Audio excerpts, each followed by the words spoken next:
John Constantine, a Hellblazer podcast.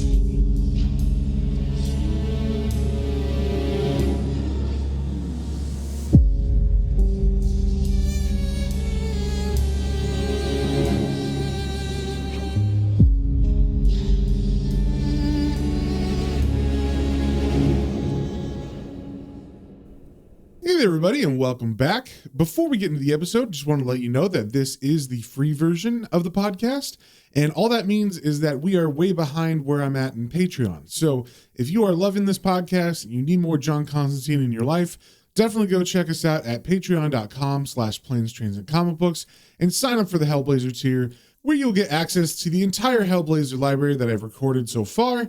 And also you'll get access to the exclusive episodes of the Planes, Trains, and Comic Books main podcast. So if any of that sounds good to you, definitely go over to patreon.com/planes, trains, and comic books, all one word, and sign up there. And with that out of the way, let's get into the issue. Hey there, everybody. Welcome back. Today we are reading Hellblazer number 34. And just a little catch up on what's been going on. In the last couple issues, John has been on some one-off missions. So 2 issues ago, he was finding a dog that was possessed by a man's soul and that was eating people, which is always fun. And then in the last issue, we were following John on a nice Sunday where John was trying to have a new outlook on life. He was trying to be nice and look on the bright side of things. He even went out to brunch with an old acquaintance and almost got wrangled into some kind of weird corporate hippie timeshare or something like that. That is until John got weird food poisoning and went on a weird trip through some kind of backwards world where all the writing was backwards. And at first he was all confused and scared, but eventually he realized there is no spoon, basically. And he was able to kind of will the ability to talk there and hear what people were saying in normal speech. And then he proceeded to go to a bar and drink. So that is where we left off in the last issue. So first things first with this issue number 34, we got the cover here. There's a very disturbing man staring out at us, and he has no shirt on, and he's got a 1,000-yard stare, much like Robert De Niro in Taxi Driver. And his right arm is reaching into like a tattoo heart on his chest. And then there's some writing on his torso that says, "It's inside me. I keep trying to kill it, but it just won't die." And we also see that this one is written by Jamie Delano with art by Sean Phillips. And on the first page, we see an old face that we haven't seen for a long time. All the way back in the Fear Machine story arc, there was a girl named Mercury who was kind of a psychic, and she was kidnapped by this clandestine organization to help run this thing called the Fear Machine that was supposed to cause civil unrest and give the people in power more control over society. So after John and Mercury's sister Marge ended up defeating the big bad from that arc, we haven't seen Mercury or her sister Marge in over a year. And at the end of that arc, John got separated from them by like a big tidal wave coming and washing him away. And he never went back to check. He just kind of assumed they'd be better off without him. So on this first page, we're kind of getting reacquainted with Mercury. We're getting her inner thoughts. Her and her sister are travelers, so they have been on the move, traveling around in their van. But this night, Mercury is not able to sleep. She is up, staring around. She says it's pretty hot for this time of year, but there's some kind of terrible pressure throbbing at the back of her neck. Her narration says, "There's an awful childish certainty of something stumbling through the space towards her, sleepless and uneasy in its heart of gold. She waits for it to strike. There's sickness here, contagion, something unhealthy that threatens the system. They've stayed too long. They should have moved on yesterday." So having this ominous feeling that something's going to happen or someone's going to come, and also like just it being hot and stuff, she can't sleep. So Mercury gets up out of her bed, and Mercury's bed is in the loft kind of above where the driver's seat is of this van. And then her sister Marge sleeps in the back. And she goes over to her mother, Marge. And you know what? I just realized that I've been calling Marge her sister. Marge is her mother, but I think I instinctively think that it's her sister because that's how they kind of act towards each other. And Mercury's kind of older and wiser than she should be for her age because she's like a teenager. And Marge is in her 30s and seems a little maybe immature for her age. So like I was saying, she goes over to her mother Marge and kind of like pulls her blankets up more so she won't be cold. And Mercury's narration says, "For Mercury, it comes naturally. She was born to this life. But it's different for her mother Marge. Marge gets so tired these days and lonely. Eventually Mercury knows she'll have to leave her behind. But not yet. Not till she's strong." And that's what I was kind of saying with their relationship. It seems that Mercury is looking after her mother Marge and talking about how Marge isn't strong enough to be on her own yet. So Mercury decides to go for a little midnight walk. So she opens the door of her van and goes outside, and her narration says, "It's nearer now. But what? Something dark and scared. Something dangerous. Something confused that keeps blundering up against her mind, touching her with a clammy, trembling hand like a monster playing blind man's bluff. They should have moved on. Too late now." So having this feeling, Mercury, gets freaked out a bit. And the art in this scene is very interesting because it seems like she feels this feeling and then she like immediately rushes back to the steps of her van as she goes in. And I'm saying van, but it definitely is more of a camper. So as Mercury's rushing into the doorway and up the steps, she gets another flash of this bad thing coming, and the narration says, "There again, much closer now, a nervous tick inside her head, a whimper, a giggle, a mad boy tugging at his mother's skirt." And like I said, in these panels, she looks like she's running for her life, like she's terrified in a horror movie or something.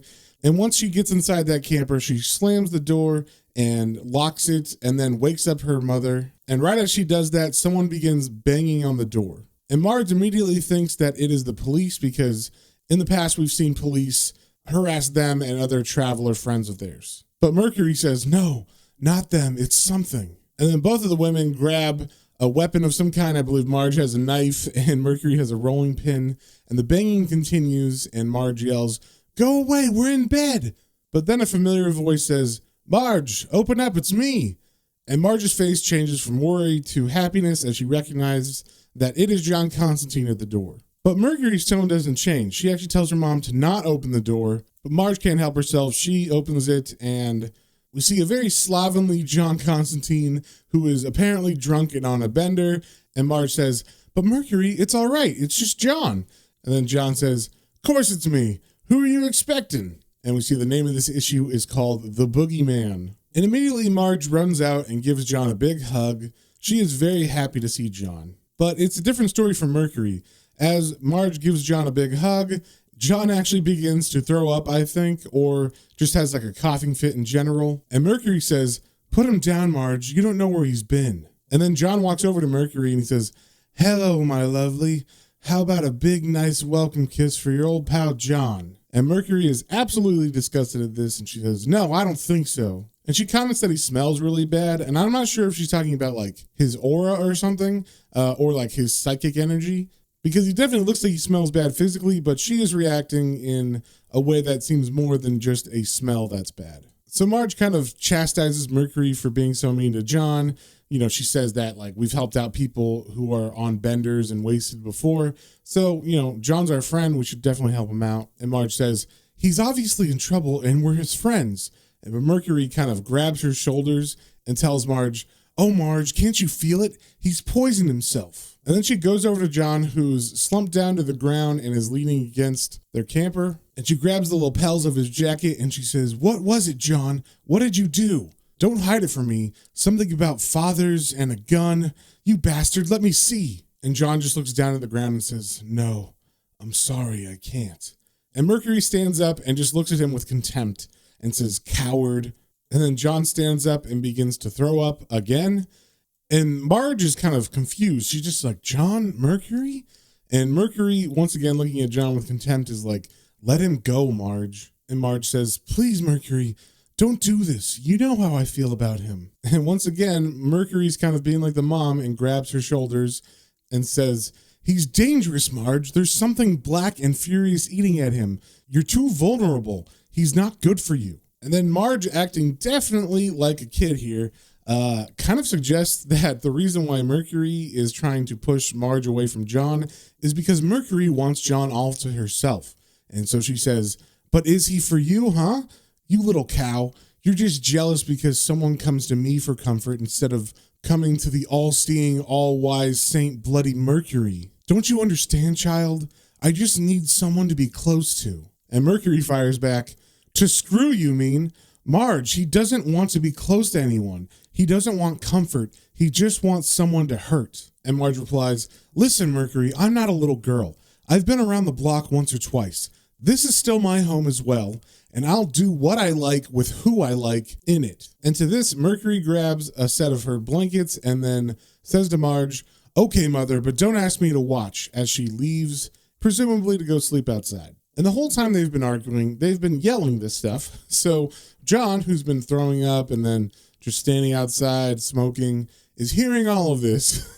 And he's not arguing or trying to say anything back. He's just staring because it seems like he knows Mercury's right about him. So the second that Mercury leaves, John goes into the camper and Marge offers to make him some tea. And Marge says, I'm sorry, John. I don't know why she's so cranky. I know she likes you. She talks about you all the time. And John says, she's right. I shouldn't have come.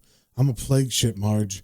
You should tell me to sling me hook, which I'm assuming is some kind of sailor terminology for going away. But of course, hearing this, Marge just wants to comfort him more. And she goes over to him with his tea and she says, don't be silly. The whiskey's making you feel sorry for yourself. Drink this, then we'll get you clean and cozy. And as she hands it to him, her robe kind of is open and her cleavage is kind of exposed a lot. So as John takes the cup, he's just staring directly at Marge's exposed cleavage. And because of this, Marge gets kind of embarrassed, realizes that she's revealing herself a little too much, and sits down and pulls her robe closed and says, how on earth did you find us? And John goes into a story about how he happened to meet their friend Errol, who was also in the Fear Machine story arc, who is a fellow traveler and was part of the caravan that Marge and Mercury were originally in when they found John at the beginning of that Fear Machine story arc. And if you don't remember, Errol was the mixed race man who has like dreadlocks and has the word 0 tattooed on his forehead. And apparently John ran into him at some kind of protest. It says it's a poll tax protest. And I'm assuming this is a real thing because the art in this section definitely looks like it's referenced from actual photos. And we see that there's some kind of protest going on for this poll tax, and the police are charging at the protesters in riot gear and batons. And apparently John actually got hit in the head or something during that charge because he says, the next time I looked up, the battle had moved on. It's taken me 2 bloody days to find you. I think I've lost it, Marge. Lost it completely. And Marge says, lost what, John? And John responds, you name it. Function, purpose, reason, faith, everything. And Marge says, I don't understand. Do you want to talk? And John says, ha! What's the sodden point? It's too late to talk. It's all over now. Going down in the swamp. Lost me footing. Fell at the last bleeding hurdle. And as John's saying this, he's standing up and then he begins to like sing some kind of weird song. And basically he's just acting super weird and lost. So Marge walks him over to the shower and begins to undress him as she walks him. And then the song that John's singing has a line where he says the word raving instead of roving. And Marge corrects him and says, no, that's not the lyrics. The lyrics are, the gong, I'll go no more a-roving. And as John's about to step into the shower, he says, no, Marge, you can't stop. Never stop moving. Never look back. It's death if you do. And then we cut to a scene of a boy playing. And this is supposed to be, I'm assuming, the representation of what John is talking about here and kind of what his life has been so far. And this boy who's playing is running across some like rocks on a beach. And the narration says, perpetual motion. Rock jumping across a timeless beach. Best feeling in the world. Fill endless childhood hours. Never stop moving. That's the trick. Perfect balance. Shift weight from foot to foot, rock to rock. Step sure. Watch out for weed, the black shine of that wet rock. Crunchy grip of barnacles is best. Eyes on the horizon, future ahead. Never look back. Never let memory step on your shadow. And as this boy is playing and jumping on the beach rocks, he begins to slip on one of them. And he falls down, but we don't see him hit the sand. He just kind of falls into a blackness, but he definitely hits the ground. And the narration continues, never slip, you little hopeful traveler. Never stumble. Never tumble down into the dark, wet cracks with crab legs, the sand ticks, and the cold, wet jelly things. Never fall. And then we cut back to the shower where John has apparently slipped and fallen in it. And Marge says, John, get a grip. You'll hurt yourself. And John responds, I fell, Marge. I got old and stiff and cold as hell, and I fell. And he gets on his knees in the water in the shower, and he grabs Marge's robe and he says, "Make me warm, Marge, now." And Marge looks down at him and says, "John, no, I. And then John, seeing that she's reluctant, kind of gets up and puts a towel on him and says, "I understand." And she says, "Don't look at me that way, John. It frightens me." And then John says, "It frightens you? How do you bloody think it makes me feel? It's inside me. I keep trying to kill it, but it just won't die." And then we get a close-up in this panel of his face as he grabs it and kind of like pulls down his cheeks. And so we get like his sunken eyes, and he looks terrified. And he says, "All my life it's been squirming in me, sending me scrambling under stones, shifting through cesspits and moddens, looking for something worse than itself. And each ghastliness it led me to would claim a sacrifice in place of me." And then John falls to his knees in front of Marge, and he continues, "I mortgaged my soul, Marge, in mouthfuls, to keep my twisted monster child quiet and secret in the deepest cellar of my stony heart. Hell is where the heart is, babe. Don't you believe me? Come and have a look." And Marge says, "Stop it. I don't like you this way. It's ugly." And then John gets into a bed and says, "You should have listened to Mercury. She could feel it. She knows what's good for her. She's the future, Marge, and she wants no part of me." And as John says this last thing, he kind of lays on his stomach on a bed, and Marge comes over and kind of rubs his neck and says, "Shh, be quiet now. It'll be all right." And then John turns his head and looks up at her and says, "Oh no, it's sodden won't. I looked back and got turned to stone." And then we cut to Mercury, who is still outside, and she's just walking around covered in a blanket. And because she's psychic, she can feel everything coming out of that camper, all the emotion and feelings, which is definitely making Mercury angry. The narration says, "He's infectious.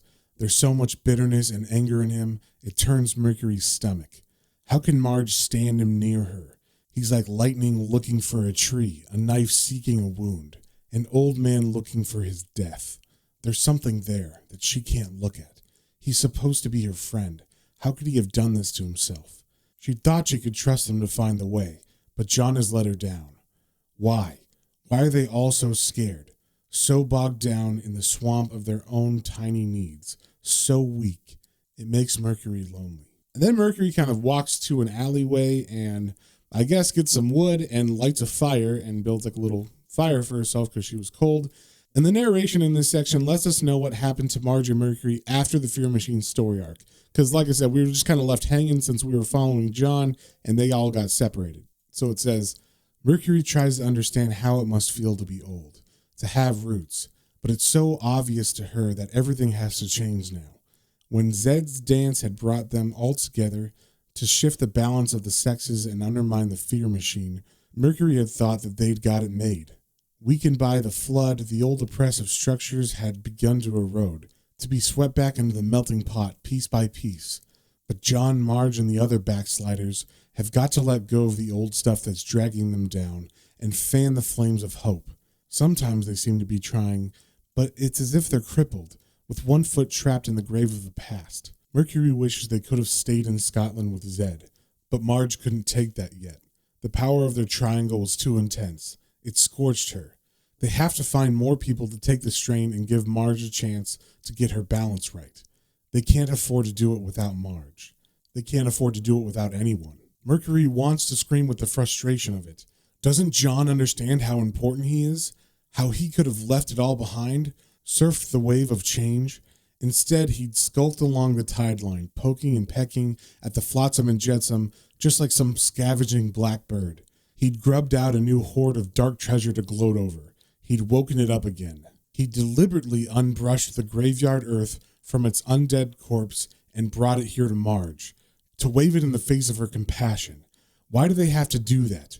What's the fatal flaw? And then Mercury has some kind of weird flashback to her school days, where she remembers some like nerdy kid that would show the other boys in her class his turds in the school toilet. And then she compares that to the mothers of those children who would gather around this boy's mother, who was a victim of domestic violence, so she was always like beat up and bruised. And then Mercury snaps out of this flashback, and as she stares into the fire that she's made, the narration says, Marge, Marge, don't let him near you. Don't let him sleep with you. He'll poison you. But she will.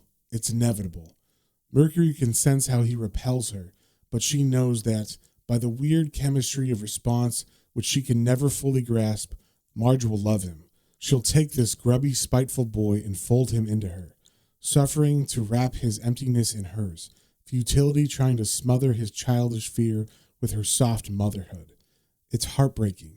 It's going to hurt her, but Mercury can't interfere. It's a free world now. And then we cut back to John and Marge inside of the camper, and it seems like John is being pretty manipulative here.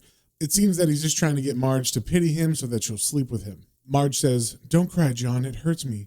I don't know how to make it better." And John says, "Yes, you do." And she responds, I can't. Not just like that. You're too far away. Talk to me. Tell me something nice." But John's focus is only on one thing tonight, and that thing is he just wants to sleep with Marge. So he says, "Nice? Nice? Don't be bloody stupid. There's nothing nice to tell." And then he goes on like a mini rant about like how terrible the world is and how there's nothing nice in the world going on. He brings up like Romanian babies left to die because of AIDS, because abortion was illegal, and the Kurds being gassed by the Iraqis. He's really laying it on thick here just to like make her feel bad and maybe like pity him, and that will make her want to sleep with him. And he goes on to tell her why he was on like a bender, like what happened in the last week.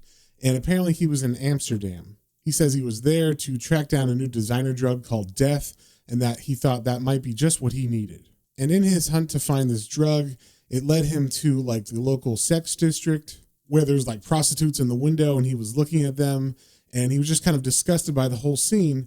And he says, "I was wondering why I'd run away from it, why I couldn't cope. I looked up and saw this punter looking at this girl, a grubby, seedy boogeyman with glinty eyes. I sneered at him, and he sneered back. It was my reflection, a trick of the light, I suppose. I left without the drug.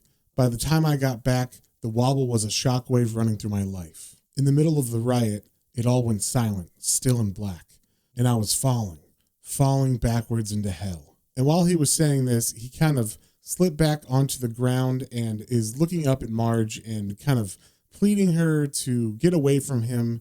He says, "Don't try to catch me, Marge. I'll drag you down. Don't trust me. Don't let me taint you." And Marge doesn't really know how to respond. She even offers him some downers to kind of chill him out. But he kind of uses this against her, and he says, "I see, the old chemical kosh, is it? I thought you wanted to know how I felt. I thought you wanted to talk." And she says, "I can't help you with those things. I thought I loved you, John, but I don't know who you are. You seem lost, deep inside yourself. I'd like to be close like we were before, but you keep trying to freak me out, trying to drive me away. I don't get it, John. Why did you come here? What do you want?" And with that, John kind of crawls up to her, and he kind of hugs her and puts his head on her chest, and he says, "I'm sorry, Marge, but just hold me, please. I'm so scared." And in this panel, you can kind of see a look that Marge is giving him, a side eye, kind of revealing that she knows what he's doing, but she doesn't have any other way to comfort him. So she gives in to his manipulations finally. And then we cut back to Mercury outside, and she's kind of putting her hands over her ears and her head because she can feel everything psychically that's going on in that van. And the narration says, Mercury tries to shut them out, to let them wallow in their mess in privacy. But she's too tired and they're too close to be ignored. Her mind riots with their disarray, the corrupt complexity of their passion play, his dark manipulation, and Marge's complicity. A vampire to her silent invitation. He moves to Marge and she accepts him blindly to her oyster love, struggling to wrap the cold abrasion of his dead boy's heart in milky mother of pearl. Trembling with transferred emotion, Mercury gulps twice, once for sadness, once for joy. Hot tears freely course her cheeks as they also course her mother's.